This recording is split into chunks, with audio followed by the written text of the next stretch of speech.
Alright, we're officially here halfway through the series, and we are starting the Stitch Face Chucky era.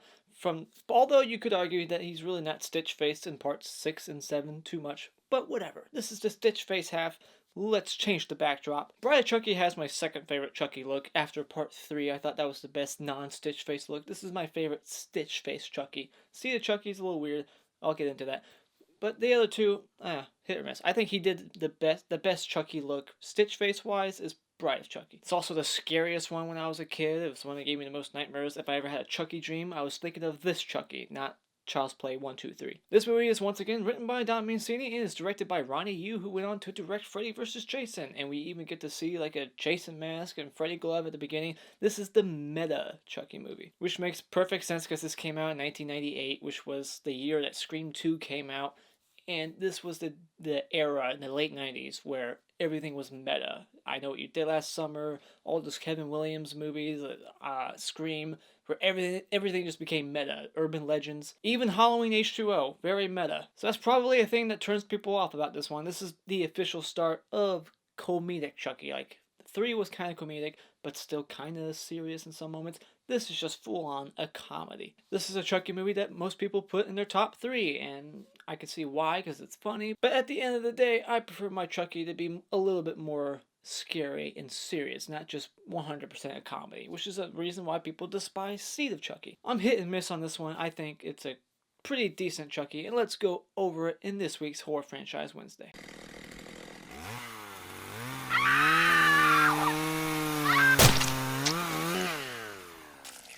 Bride of Chucky.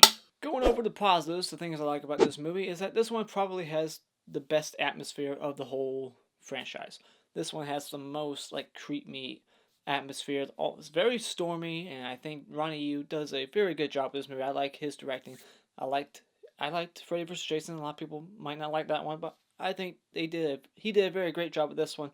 Of that one and this one. I like the trailer that Jennifer Tilly is in, all the dolls, like just these creepy little dolls everywhere. It reminded me of my sister's room. They always had dolls hanging up. This one has the most creative kills in the franchise. We got a couple of good ones. I'll go over those in my spoiler discussion.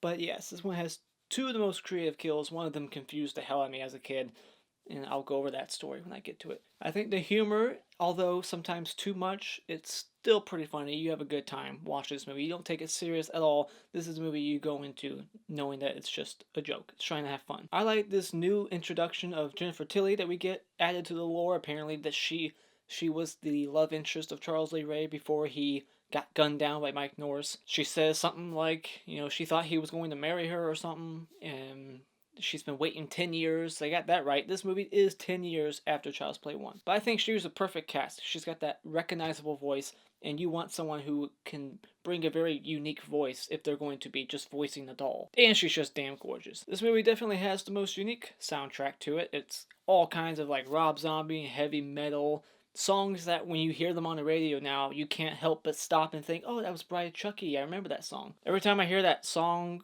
Color Me, or whatever that song is, that's playing during like that montage of Tiffany dressing up, I just can't help but think of this movie every time I hear it on the radio. But yeah, the soundtrack, I like it. It's very Ronny Yu. Ronny Yu does heavy metal in Freddy vs. Jason as well, so it makes sense. And this movie has probably the most recognizable cast of the whole franchise, besides maybe Seed of Chucky. I don't know. I haven't watched that one yet. John Waters was in that. Redman. But in this one, we got John Ritter, and we got freaking, what's her face? I can't believe I'm spacing out on it. Well, we got Jennifer Tilly. She's a star. She's a liar, Family Guy. But we also got, I can't believe I'm forgetting her name. I'll cut to it. Katherine Heigl. A lot of people don't like her personally in real life, but this was like one of her first few movies. This was her start in the 90s. Maybe she was in something younger. But this is the first movie I ever saw her in. I'm sure she's one of those actresses that's like, I don't want to talk about that movie. I'm too good for Bride of Chucky. And I'm sure Don Mancini likes that. Alright, let's go over my negatives. I can't think of anything else that I like about this movie. Besides Chucky. Chucky's always a positive. Even in Seed of Chucky. People hate Seed of Chucky, but even when I'm watching that, I'm still having a good time because Chucky is still Chucky. But the things I do not like about this movie is the cast of characters. Like the characters themselves. We're following these 2 dipshits that are supposed to be, 17, 18, one of them, at least. I don't know. But they have licenses, so I'm guessing they're 17 or 18. And the fact that she's living with her uncle. Finally, I know what his relationship is, Warren. I'm like, who the fuck is he? He's like governing over her life. So I'm like, he has to be a relative. But they do call him Uncle twice in this movie, so yeah, he's Uncle. I cannot stand these characters. They're stupid. They turn on each other on a drop just instantly. But I'll save that for the spoiler territory. But whatever. Like, these characters, I do not like them. Alright, we got Katherine Heigl, and they're like these rebellious, like 17-year-olds, but they clearly are like in their mid-20s or some shit. They do not look like me when I was 17. And it's pathetic that even I can't get behind these characters, because I can, for one, can definitely relate to the man in this movie. What's his name? Jane and John? What the fuck are their names? Jade? I think Jade's Katherine Heigl. Whatever the other guy's name is, I forget. See? Forgettable. Just watched this movie the other day. Forgettable. But they're just idiots, and like when I said I could relate, yeah, I could relate to this. Let's call him Jake. I completely forget this fucking guy's name. But his situation is he's trying to be with Katherine Heigl, but her uncle, who's the chief of police, is preventing that. I was in that same situation, not chief of police, but I was in a relationship when I was 17, like these people are supposedly 17. When I was 17, there was a cop trying to keep me away from a girl once. I don't know why. I never knew who this fucking cop was, so I don't know what was going on there. But I can relate to this guy, and I still cannot like him. I do not get him. They're just idiots. They make stupid decisions, and I will get into those later on. But trust me, these characters are dumb, and their whole story makes no sense. Really, I just feel like they're shoehorned in. Like, Chucky and Tiffany do not need them. They just don't. And when you watch Seed of Chucky, it's confirmed that they definitely did not need them to drive to where they needed to go. Now, they add Tiffany to this lore of Charles Lee Ray, but they also add something else that is complete bullshit, and that is this necklace, this Heart of Damballa, the amulet or whatever, that Charles Lee Ray was wearing the night he died. Horseshit. Complete horseshit. Like, anyone can know that just watching it. Like, no, I'm pretty sure he was not wearing a necklace. That's something you cannot just lie about. So yeah, as a continuity guy myself, I'm watching that and I'm like, really? Am I supposed to just buy this now? Like, there was an invisible necklace on you the night you died? Bullshit. I don't know, maybe I can throw this in the positives. The way they bring Chucky back, they just stitch his body up together. It's also ridiculous. The fact that they just gather all these pieces, not even all of them. There's no way. He was in 1,000 pieces at least at the end of the third one. But now he's in, like, what, 12 pieces?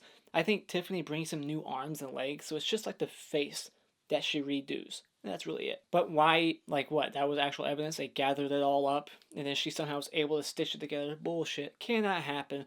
But they use voodoo to bring him back. And that's honestly the only way that makes sense in this franchise. The whole electrocution through the eyeball thing in part 2, what the fuck was that?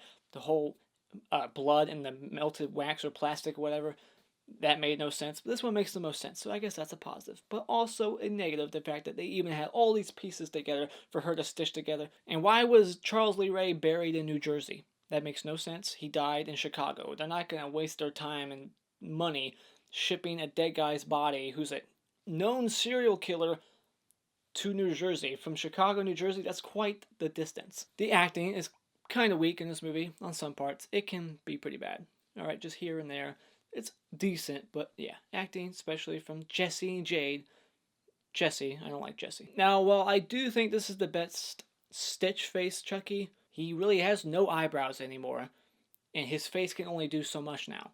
So it's like he really has like one look on his face the entire movie. Like, you can tell in some parts where he's trying to like emit this like certain expression, like a certain emotion, but it's like you can hardly see it. It's like Freddy Krueger in the remake. It's like, are you pissed? I can barely tell because he has no eyebrows. So it was kind of bugging me on this watch. I'm like, man, he really has no expressions. And it was just a shame because after watching part 1, 2, and 3, he had all these different faces he could make, and he could be really menacing and really pissed off. In this one, even when he's pissed off, you can't really tell. Alright, now before we go into my spoiler territory, where we really dive deep into this movie, let's go over a couple of my awards. I think the best scene in this movie is the RV fight between Chucky and Tiffany. Their little banter, their back and forth, throwing the dishes, the cookies, whatever.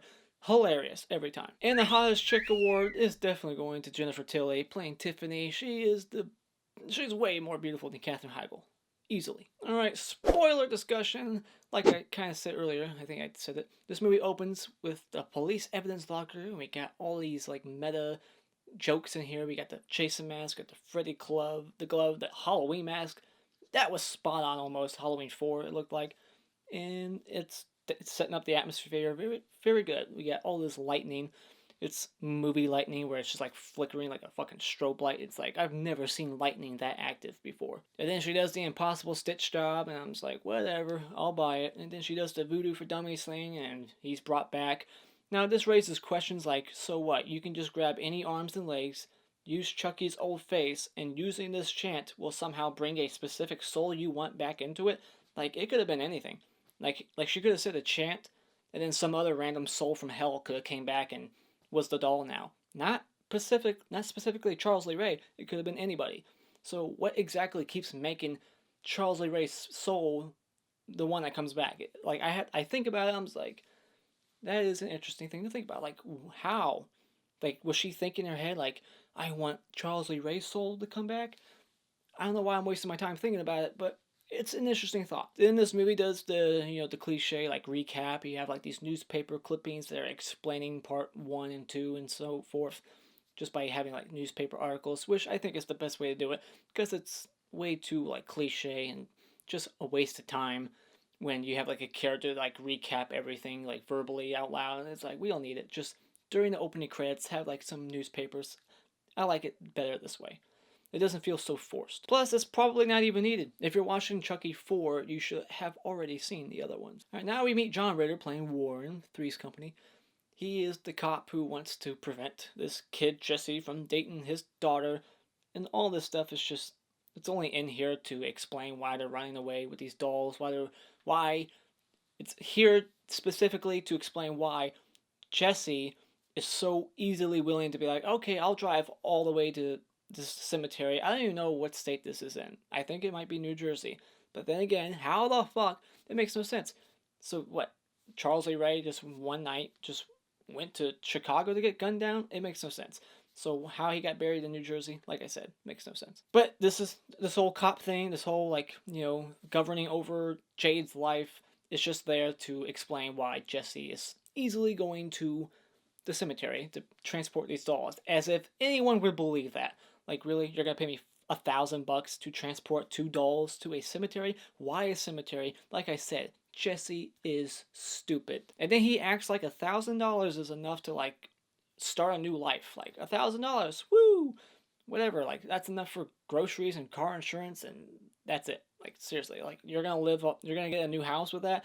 Do you have any credit? You need good credit. Do you have that? I don't know you, buddy. So you're just stupid. And then when shit turns and goes south very quick, like they just immediately turn on each other. Jesse and Jade, they're like this rebellious group, this rebellious couple in love. I think they're 17. It's not said out loud, but the fact that Katherine Heigl is living with her uncle tells me that she is not of age. And he says something like, when you're 18, you can burn in hell for all I care. Great uncle, by the way. So we got these two 17-year-olds, and they just quickly turn on each other, and they're blaming each other for murder, and then after that, get married.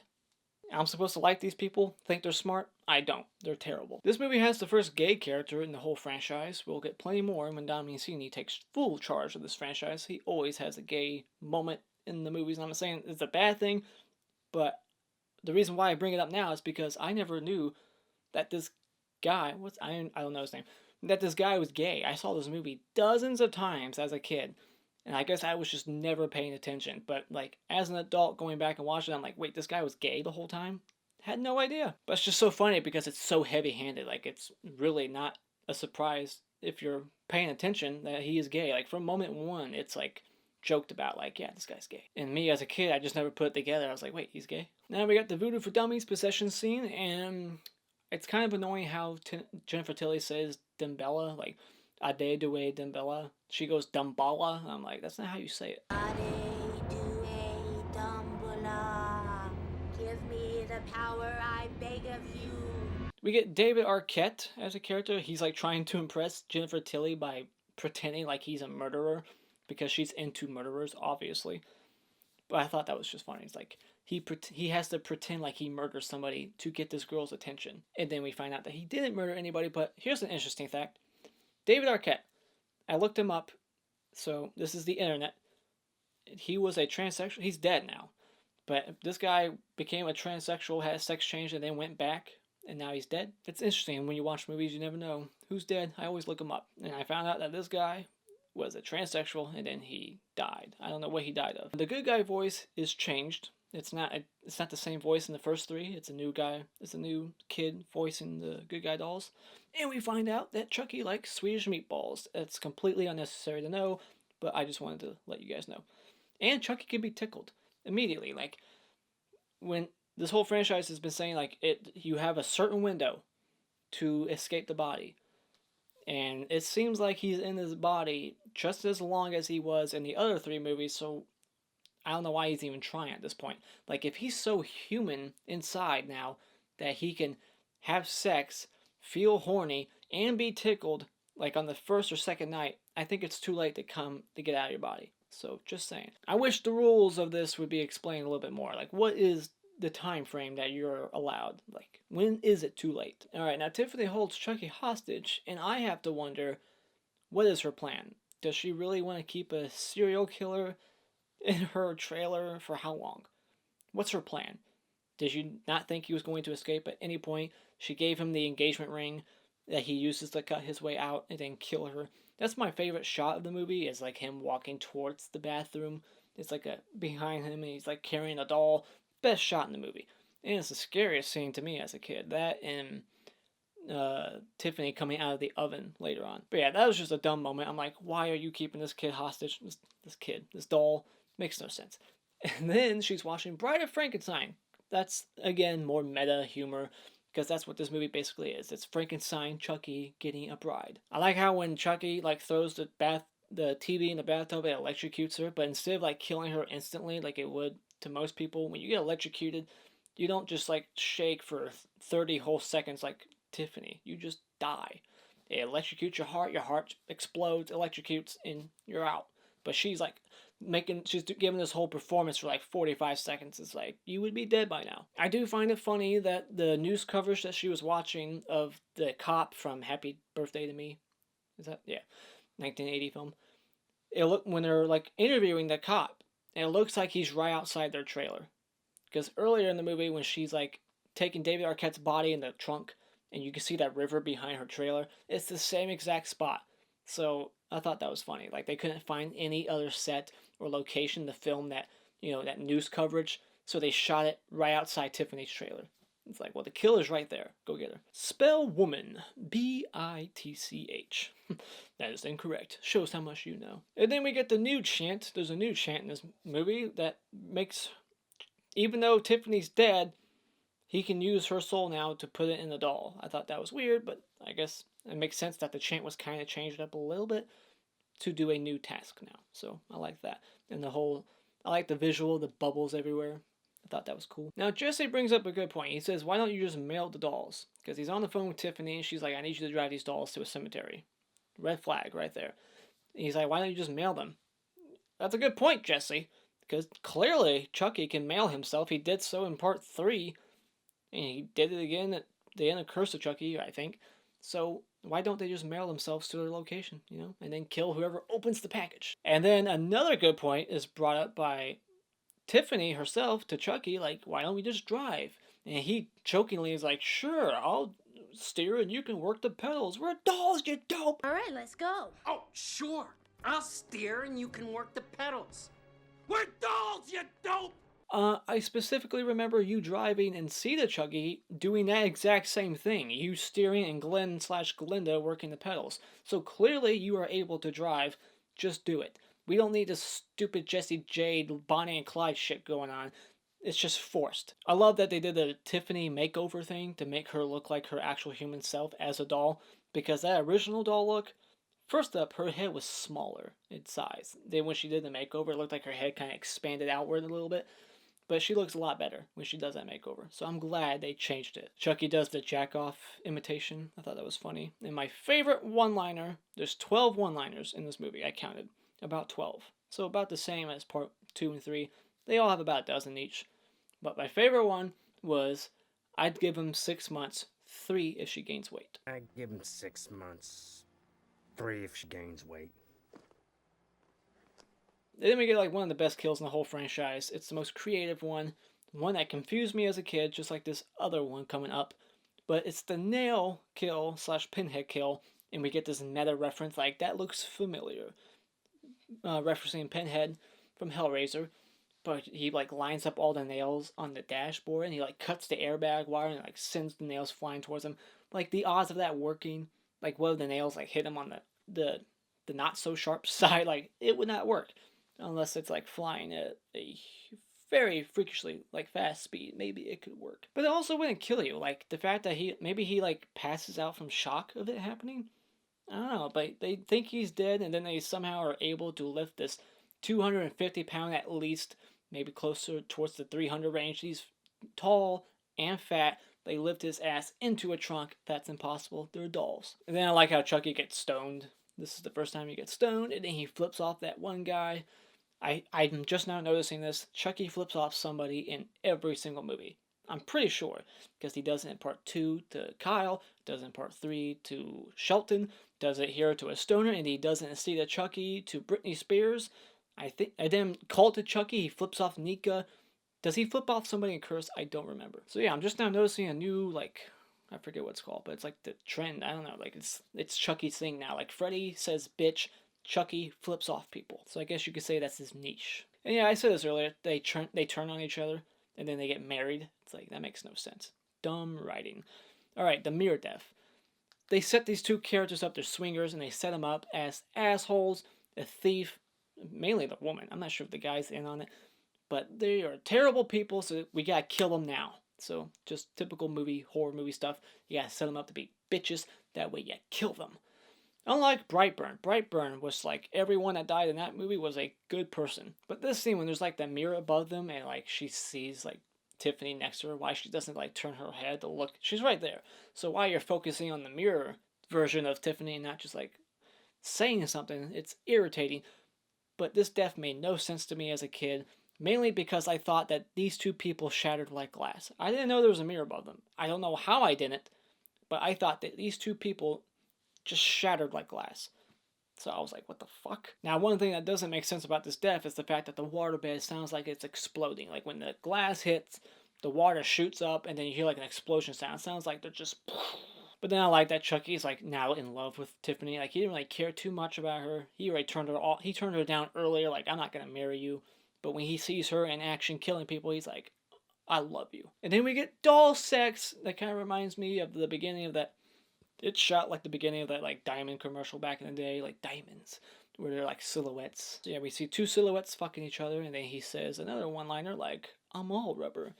Because she asks him if he has a rubber. Now, somehow, Jessie and Jay, they hear the maid scream when she discovers the bodies, but they didn't hear the swingers scream from the glass breaking and then the waterbed exploding. So how they didn't hear that going on, I have no idea.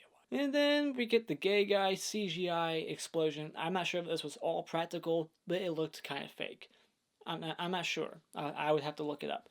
But when he gets hit by that semi-truck, it's like, is that real? It looked kind of like CGI, but it's that magnificent like explosion of the body. Like getting hit by a semi-truck, I'm not sure how much damage would happen, but he is in pieces like Chucky at the end of 3. Now, I'm going to raise this question, and I'm hoping someone can answer it. The gay guy, I forget his name, sorry. I have to call him what I know him as. I don't know his name, so I have to call him the gay guy. He has the gun because he got it from Warren's body. Where did Chucky and Tiffany get their gun? Can anyone answer that? I watched it, and when they pulled their gun out on the gay guy and freak him out and he gets hit, where did they get their gun? Please let me know. Did the swingers have guns on them? Maybe. I don't know. Somehow Chucky has fingerprints as a doll. Again, how human is he becoming so quick that he has fingerprints? He has that lighter he drops at that one crime scene. They're like, that fingerprints belong to Charles Lee Ray. We're going to dig up his body now. Again, see, that's just convenience. Lazy writing. It's like, we needed for some reason for there to be more urge to get to the cemetery now. Like, we need some extra, like, what does this serve? When you think about it, like, is this part of the movie necessary? No. Because what does it do? Is it the reason why that detective gets there later on? What does he do? Nothing. Like, seriously, it was not needed. It's not needed. In fact, it just makes no sense. how he has fingerprints now as a doll, and they can somehow track it to him. And then they're like, well, let's go dig up his body. Is that what it's for? Like, Jade and Jessie could have dug up the body themselves. They didn't need that grave guy there, so it's just dumb. Okay, then we get my favorite scene, Chucky and Tiffany arguing. It's so hilarious. We get to see a side of Chucky that we've never seen before. Him actually in a relationship, he's talking about how great it is, and then just turns south very quick. He gets manipulated by Jessie, who like tricks him and is like, well, you should tell her that she's not a good cleaner. Because she has like all these dishes. It's something that's like set up in the beginning and comes back later. I like that. But just the dish throwing, that he's like, what would Martha Stewart say? I don't know why, that's just so funny. What are you doing? What would Martha Stewart say? And then we get like the cliche, like jumping from a car explosion, and then like sends him flying out, doesn't kill him. It's like, yeah, right. Now Chucky shoots the guy digging up his grave, and then the blood hits the tombstone. But that projection makes no sense because he shoots him in the back of the head, and and the tombstone's behind him. So he shot him in the back of the head, and the blood just came out this way. Makes no sense because Chucky's behind him. So that projection of the blood makes no sense. It's a little nitpick. All right, now we get the trade-off scene where they trade each other off. All right, Jessie has Tiffany, and Chucky has Jade. And when they trade off, and they both get what they want, they don't just immediately run away, and then you're just screaming like, "Why are you run now, hug later, you idiots!" And then the most retarded thing happens, and that's Chucky throws a CGI knife at. I know it's CGI. Trust me. There's no way it was real. He throws the CGI knife at Jessie, and it's about to hit Jade in the back, and he does this chivalrous thing where he just takes the knife in his back instead of using all that energy and time to duck or just jump to the left or right. He's like, I'll just take the knife in my back. And at that moment, I'm like, I don't feel sorry for you. You deserve that knife in your back. In fact, I wish I hit you in the head because you deserve to be dead. You're stupid. And then somehow Chucky ties him up with two guns. Like, he has two guns in his hands, and at no moment it just kind of like fast cuts to like it hard cuts to them being tied up. Like, really, you just sat there and took it. Like, all right, tie us up. We give up. Really, you give it up that easy? And then they like untie themselves while Tiffany and Chucky are fighting, and they never leave. They just watch them fight. It's like, this is your time to leave, and you're just gonna watch them fight. Like, they're so stupid. I find it kind of poetic that Chucky dies next to his corpse. I like that, and I like the line he gives, like, "Kill me, I'll be back, I always come back." Kind of like a meta joke. And there's even like another joke earlier. It's like, this story would probably take 3 or 4 sequels just to do it justice. These are jokes I never got as a kid, but yeah, watching this movie as an adult, I'm learning things. Like, oh, I never got that. But here's another thing that as a kid I always misheard and I always misinterpreted. I don't know why, it just happened. I was like 6, 7 years old. When he says, "But dying is such a bitch," I didn't hear him saying. I understood dying as someone's name. Like, in my stupid kid mind, I was imagining Chucky saying, like, yeah, go ahead, kill me, but I don't want to go to hell because dying, whatever this guy's name is, in hell is a bitch. I don't want to go back to hell with this guy named Dying. Like, I don't know. I thought Dying was a guy's name. I hope that makes sense to you. I thought that Dying was someone in hell, and he didn't want to go back and be roommates with this guy named Dying in hell. So yeah, it's just funny. Like, all these little things I always misheard or misinterpreted as a kid, going back years later and be like, oh, I was stupid. That guy was gay. How did I not see that? That was a mirror above the bed. How did I not notice that? But dying is such a bitch. How did I not hear that? I just did not pay attention as a kid. I was always focused on Chucky killing people, and that was it. I like that the detective lets him off the hook, but then he dies, supposedly, by Chucky's son, Glenn or Glenda. What a missed opportunity. So it's like, are they really off the hook? Because, like, he's like, on the walkie, like, yeah, Jessie and Jade didn't do it. But then they're going to get there and see his dead body and think, well, maybe he was forced to say that, and then they killed him. So Jessie and Jade are probably still fucked. I would like to see and know what happened with Jessie and Jade. Despite how much I don't like them, I would like some closure on what happened with them. And that was another thing I did not like about Sea of Chucky. Amongst a lot of things, I did not like that we didn't get an answer on what happened to them, because they should be arrested. But yeah, that's the end of Bride of Chucky. A lot of people's favorites, top 3. I'm okay with it. As a kid, I loved it, but as an adult, I'm just like, it's a little too humorous, and it's really not all that fun. The characters, I do not like the characters. I think that's the big thing that holds it down. is these other characters besides Chucky and Tiffany. I wish they were better, more memorable or more likable. I could get behind. Like I said, I could actually relate to Jesse's situation, but I still do not like him. He's an idiot. And I think another thing that really weighs this movie down for me is like the lack of continuity. There's that change of lore, and I already said all that, but yeah, just the change of the lore, kind of lazy writing here and there. Other than that, great kills, great Chucky, great. He laughs a lot more in this one. So yeah, at the end of the day, this is still a pretty good Chucky movie. So when it comes to Bride of Chucky, I would say that this is still a fun movie that's worth rewatching. It has pretty good rewatchability. So go out and buy it. And the Mr. Hat Award for Best Kills going to Warren, who gets the nails in his face, and then he gets stabbed later on when he comes back to life. Or just back to consciousness. He was never dead. And the Mr. Twig Award for Worst Kill is this old couple who gets shot in the face off screen when they steal the Winnebago, or as Quagmire calls it, the Wannabango. And those are my thoughts on Bride of Chucky. What do you think about this movie? Is it your favorite Chucky of all? Is it your favorite Chucky look? What's your favorite one-liner? I already told you mine. There was 12 one-liners at least in this movie. And a kill count of about 10. This is the highest body count so far. 10. I counted 10. I could be wrong. But anyways, just post your thoughts on this movie in the comments below. Let me know what you think about it. And as always, you can hit this like button to support this video. Tell all your friends about me on social media. Follow me if you would like to. And you can become a subscriber today just by clicking my cartoon face in about 5 seconds to see more. And until next time, auf Wiedersehen.